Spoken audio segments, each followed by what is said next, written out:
Vous avez des punaises de lit dans votre logement?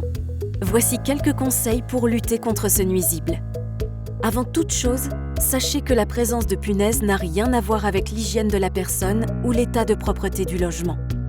Le plus souvent, les punaises arrivent chez vous lors de votre retour de vacances, dans vos valises, si vous avez passé un séjour dans un endroit où il y avait des punaises. Les punaises peuvent également arriver chez vous si vous rapportez des meubles de seconde main. Soyez très vigilant si vous achetez un matelas ou un canapé d'occasion.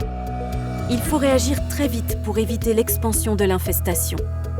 Si vous ne faites rien, vous pourriez être amené à jeter votre lit et bien plus. Comment détecter les punaises? Voici quelques indices. Des piqûres alignées sur le corps, des traces de sang sur les draps, des points noirs qui correspondent à leur déjection, des points blancs qui correspondent aux œufs. Les punaises de lit ont la taille d'un pépin de pomme. Elles ne sautent pas et ne volent pas. C'est rare d'en voir car elles ne vivent pas sur vous. Elles sortent la nuit pour vous piquer, puis elles retournent se cacher la journée dans des endroits sombres, sous le lit ou le canapé, derrière les meubles, dans vos textiles, dans les plinthes, sous le papier peint. Voici quelques pièges à éviter. Ne prenez pas votre oreiller et votre couette pour aller dormir sur le canapé. Sinon, vous risquez d'avoir des punaises dans votre salon. Ayez une pensée pour vos voisins. Ne secouez pas les draps par la fenêtre.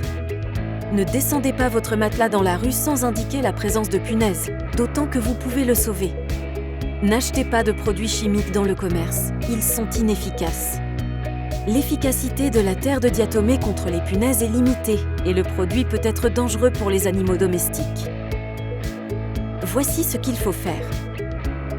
Commencez par prévenir votre bailleur. Bien que le traitement des punaises soit à la charge du locataire, il pourra vous proposer l'intervention d'une entreprise experte et surtout vous conseiller. Comment traiter votre matelas? Utilisez un nettoyeur vapeur, idéalement un appareil à vapeur sèche. À défaut, vous pouvez utiliser un nettoyeur vapeur classique en restant 10 à 15 secondes sur chaque surface de votre matelas. Petite astuce pour pouvoir continuer à dormir dans votre lit. Entourez votre matelas entièrement de film plastique. Choisissez du film à palette dans un magasin de bricolage. Il faut que ce soit bien étanche pour asphyxier les punaises et éviter de vous faire piquer.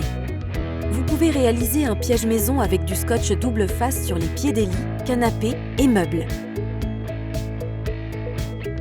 Lavez méthodiquement tous vos vêtements, vos draps et rideaux à la machine à laver à 60 degrés. Pour être sûr de bien tuer les punaises, passez également le textile au sèche-linge. Une fois traité, mettez votre linge dans des sacs hermétiques, sous vide si vous avez. Mettez au congélateur au minimum 4 jours les objets qui ne peuvent pas aller dans la machine à laver. Vous l'aurez compris, rien de tel que le chaud ou le froid pour se débarrasser des punaises qui ne supportent pas les températures extrêmes. Pour lutter contre les punaises, il est également nécessaire de passer l'aspirateur une fois par jour dans les pièces infestées. Pensez à vider immédiatement le contenu de l'aspirateur dans un sac bien fermé hermétiquement. Soyons honnêtes, se débarrasser des punaises peut être très fastidieux et vous allez être fortement mis à contribution. Mais ensemble, on peut y arriver.